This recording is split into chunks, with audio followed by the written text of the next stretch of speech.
Greetings, everybody, and welcome to Series 7. That's right, we have made it. Now, we're going to talk about some big changes in a moment, but let's get into some things. Actually, let's just start with the big changes. So, Series 7, we have flashed forward about 4 years, and as I said, big changes. Now, when Series 6 round ended, Rob Grant has decided to leave to pursue other projects, but Doug Naylor stays. So we still have one of the creators, and he's building on things, basically aiming for what was originally conceived as a movie potentially. And so, in addition to that, they expanded the series runtime to 8 episodes to meet, I'm thinking, U.S. syndication is what they said. I also think that's what explains the back end of this episode that I'll get to at the end. Perhaps my only major qualm. So to help expanding the episode numbers, Naylor also brought on the help of some other writers, particularly Paul Alexander, who we'll talk about. Additionally, we're going to have some crew shakeups in this series. Chris Rimmer, was apparently a little bit disappointed with the hectic work schedule of Series 6, which we talked about. He decided that he was only going to take part in 4 episodes, and they brought back Kachansky, now played by Chloe Annette, to become a regular crew member in his place. Other changes to the series is that it started to experiment more with a mix of science fiction and sort of sitcom tropes throughout more. It was an attempt by Doug Naylor to sort of move away from the monster of the week thing that had basically been the stuff of Series 6, if we remember. But good news, Ed Bye is back. He comes back to the series after missing Series 5 and 6. And we now have gotten rid of the studio audience laugh track thing. And we've gone back, and we now have come to a one-shot camera feature. We're also going to see some minor, shall we say, technical upgrades in some of the CGI. So, with that stuff out of the way, let's get into the episode. Episode 1, Series 7, Tikka to Ride, directed by Ed Bye, written by Doug Naylor. Released on the 17th of January, 1997. So last time we were all together was 1993. Well, let's get into a summary. So the crew find themselves resurrected due to a time paradox resulting from the battle with their future selves that we saw at the end of Series 6, and we got that whole big continued. The time paradox has also resulted in a greater upgrading of Starbug, but it has left things where they don't exactly know what's going on, so they have to start inspecting things. However, they have lost all their curry supplies. They've gone missing, and Lister devises a really sneaky plan that involves swapping out Crichton's heads, once again utilizing the time machine, and which ultimately results in the crew getting mixed up in the assassination of President John F. Kennedy in Dallas, 1963. Oh boy, what a fun one. And like I said earlier, this is a great episode. I don't like the tag on at the end, but I feel like that was asked of them for, I'm assuming, other purposes, because it just doesn't fit with their normal storytelling. So it is what it is. Still a great episode, except for like the last 4 or 5 minutes. But let's break this down. So we open on Starbug flying in between planets, soaring music, and somehow ejecting parts that look like waste or like some sort of creature taking a dump. We now cut to Lister trying to record on a camera. He's starting a ship's log. It's day 1. He's sort of keeping a journal now that he's turned 28 and he feels more mature. He catches us up on what happened at the end of Series 6. Cuts to the footage of their whole destruction scene, those final scenes we saw. Apparently it wasn't necessarily Rimmer shooting the time drive that saved them. Apparently it was the time paradox of them destroying themselves, and it created a whole kerfuffle. However, Lister's really complicated answer causes the camera to self-destruct. And Crichton comes in and chides, and that's like the third one you've done that too. And Crichton tells him, look, keep it simple, because he's going to put this in a space pod to send out for help. State the position, say we are down supplies. Lister then does that, and we now cut to the opening credits. And like I said, this is where we see some of the sort of new space CGI, I guess you would call it, at play. We cut back. Lister is now still giving an update again. They've lost things in this whole mix-up of this unstable reality and the mixing of the ships. And Lister is now mourning the death of the Pompadons he lost and all the Indian food they lost. There's no more curry. Tries to think he'll get back to salads. Crichton tells him, look, you need to mourn. He really cradles his guitar. Get it out. Also, there's only 2 beer choices left. and no longer. All the supplies on B deck are missing. They're gone. And Lister starts cracking up. Then the two of them start reminiscing about curry night, which apparently was almost every night. But then talking about how it's so sad. Crichton suggests that he will learn to love pasta. Apparently that's a bridge too far. That's an insult. Well, we know Lister. Lister's just a gross person, so it doesn't matter. However, they get back on the bridge. They're tearing, and then Lister's talking about this time he had a yard long of Vindaloo and terrible story of being with a girl that he was apparently getting close to when he had to run off to use the restroom for 4 hours. When Crichton interrupts and says basically they need to scout the ship. They need to go look in the cargo bay, which is apparently expanded 212%, and they need to check for spatial anomalies, dimensional anomalies. So we didn't see them in this massive cargo bay now. It's huge. And they're talking about how they can't go back to the derelict for the time travel machine because we have to avoid that, creating that timeline and avoid the paradox. Lister wants to do it, Joe, just once for a curry run. Crichton gives him the whole talk about causality and the dangers of this and altering the past and all the consequences. Then Crichton talks about having to go basically shut down for 12 hours to basically unload his junk file in his brain for 12 hours. Lister is all of a sudden suspiciously curious. Cut to everybody sleeping.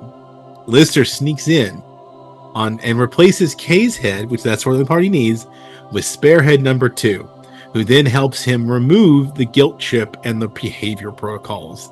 And we get a completely different Crichton. He opens the head and he puts a little thing like he's opening the car hood. We go to the crew at the table. Crichton brings in breakfast, but there's something off about him, and Rimmer immediately clocks it. He's also wearing his groin attachment, but now he's attached a whisk to that. Crichton says all of a sudden, we can go back to the 22nd century for a curry run. And then lights up a cigarette. Lister pulls Crichton aside to the kitchen, looks and chews him out, and then he starts dominating vodka. Like, you're acting suspicious, people are going to get onto this. So they return to the derelict. Not the same derelict, though. Inconsistencies are fun. They go on board. The ship this time is more falling apart. Rimmer continues to call out Crichton's behavior as being unusual. Find a completely portable time drive. Not the same one from last time. And now they aim to go to some Indian restaurant in London that Lister gives Crichton the directions to. Crichton, however, drops them into Dallas in 1963 on the day of JFK's assassination. We see the crowd, we see the limo with him, we see Oswald getting ready in the school book depository. They, though, jump in and end up knocking Oswald out the window as he's trying to take his final shot. Cat is looking over the device when he also knocks the window down close onto Oswald's fingers. He's still alive. He's on the ledge.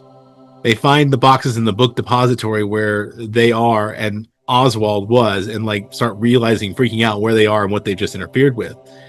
Lister eventually opens the window and finds a wire that Oswald has tied to himself to try and survive. And while he tries to get in another window, they yank on it, and eventually the whole crew yanks on it, and he falls to his death. When they look down on it, Lister thinks that why is everybody standing around that weird giant pizza? And Crichton briefly tries to push him aside, noticing that's not a pizza. Yikes. FBI breaks in. They think that they're accusing them of killing Oswald, who was trying to save the president's life. And they have to use the time teleporter to escape. And every time it goes off and they take the helmets, the FBI guys just end up shooting it. Whatever. Now, though, they end up at the book depository in 1966. Dallas is deserted. Newspaper reads that millions of people fled the city. They find a dead body, apparently trampled to death. Crichton gets the newspaper events and plays back on his video. We find out that in 1964, JFK was impeached. They found out about all his shady doings. Apparently, he was sleeping with the mistress of a mob boss. The mob bosses in 1965 get J. Edgar Hoover elected to presidency. And then, under the influence of the mob, they get him to let the Cubans have a missile from the Russians, and everybody flees the major city. So we've had a drastic, catastrophic event almost happen, but now we've ruined the future. And so they talk about they can't even go back to Starbuck because just like in Back to the Future 2, when Marty messes up the timeline and Doc Brown explains to him that would be the future of this time, not the previous time, so the Space Corps doesn't exist. So they have to, like Marty, go back in time. Crichton then eventually admits that he has no guilt, and Lister has to come clean. He gets chewed out by Rimmer, and now they've also somehow gotten the thing jammed. Crichton's been jamming the buttons too hard, so now the time machine is jammed, and so they've set up camp to figure out what to do while they send Crichton for food. They end up discussing how JFK was caught in this reality, not killed, and it has basically drastically altered history. They also find out that the food they're eating was the dead man they found earlier who'd been trampled. That tastes just like chicken, and Crichton comes clean about that. Lister and Kat start spitting out the food. This whole lack of morality and behavioral things, this guilt chip, is really terrible. Time machine finally comes back online. They decide to go back and stop themselves from intervening. Now, they repeat the same intro as we saw in the beginning of the episode when they first arrived in 1963, but now they're sitting around the 5th floor when Oswald comes in and they tell him that, they're using it, and he goes up to the 6th floor. However, this causes him to not be able to make the final shot because of the angle. The crew now realizes this, and they're now on the 4th floor when everything is unplaying. Now they have an extra big problem. They can't, because they left the 5th floor before their other cells appear. They're now on the 4th floor. They can't go back to the 4th, 5th, or 6th floors. Lister points out that if someone shoots from this little grassy knoll over there, that would do the trick. But nobody wants to be the shooter. So they go back in time, which they had seen on the broadcast, to Idlewild Airport, and what we know today as JFK Airport, in 1965. Lister jumps into the paddy wagon to talk to Kennedy. He walks him through what happened, tells him the tale. Kennedy apparently kept us out of Vietnam, fought for civil rights, but realizes he has to be the other gunman, though he has to be convinced. And Lister lets him know this will drive the conspiracy theorists nuts. And he talks about this legacy, and he wants this legacy, and he even gives the whole "ask not what your country can do for you, but what you can do for your country" speech. And Lister's like, "That's a good speech." He's like, "I know." Back to Dallas. Everybody's dressed up in plain civilian clothing. They're out in the grassy knoll, and KFK is dressed as a policeman. He takes out a gun. They give him a gun, and he shoots himself in the grassy knoll. All plays out, and then JFK walks away and just fades out of existence. The crew is left leaning on the fence when Lister talks about forgetting to get asking about the curry houses in Dallas, and the crew just jumps him. He deserved it. Now, this is where the episode should have ended, in my opinion. Okay? In fact, I think my autoplay feature on my Apple TV tried to lead the episode at this point. Because this is the part that I think was added on that I think was not what they really wanted. This is like not traditionally Red Dwarf. Let me just say that. So here's what happened. We cut back to Red Dwarf, Rimmer lining up for something. Crichton sticks his fingers in the socket, his eyes shoot out, and they're testing the voltage. Crichton wants to know why they don't use a voltmeter, and Rimmer is saying this is kind of like a punishment. Lister comes in with a time drive, figured out that somehow he actually stole the curry supplies from the future. Rimmer complains about this after he leaves because he disappears to go get them. He comes back with them, and then through a little trick play, Rimmer gets him to pull a switch, that the lever that gets him stuck in the back half of Starbug, and they pull away and leave him. He's distraught about being left behind until he actually gets happy that he has all the food he ever wants, and he starts devouring curry sauce. This is my qualm here. Like I said, I think the episode should have ended when they were beating up Lister over the curry supplies. That's a typical Red Dwarf ending. This is an unnecessary thing. I imagine it had something to do with the American syndication thing. Maybe they had to adapt the episode.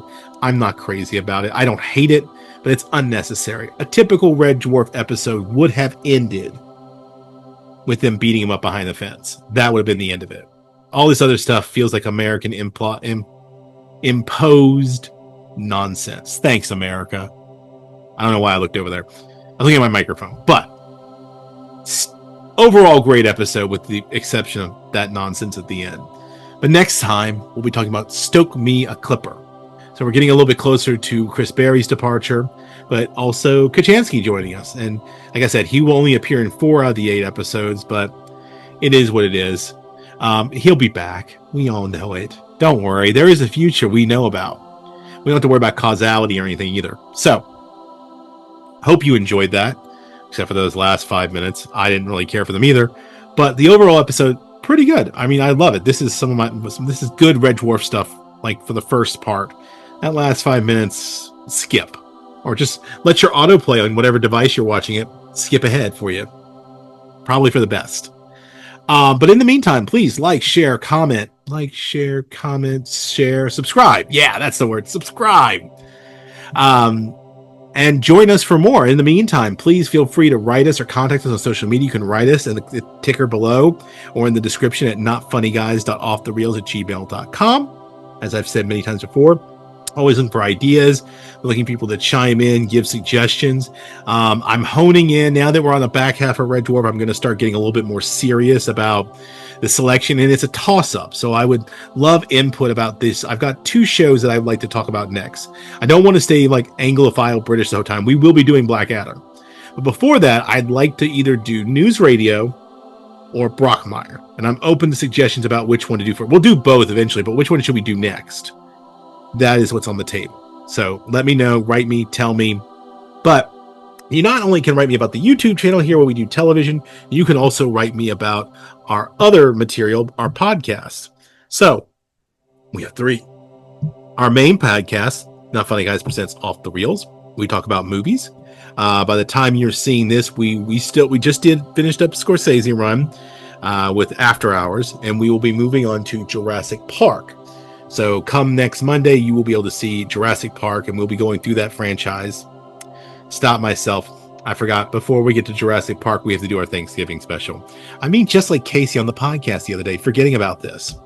So I'm not going to cut this out. You can see my mistake, but let me go ahead and rewind back. Before we get to Jurassic Park, we are doing a Thanksgiving special.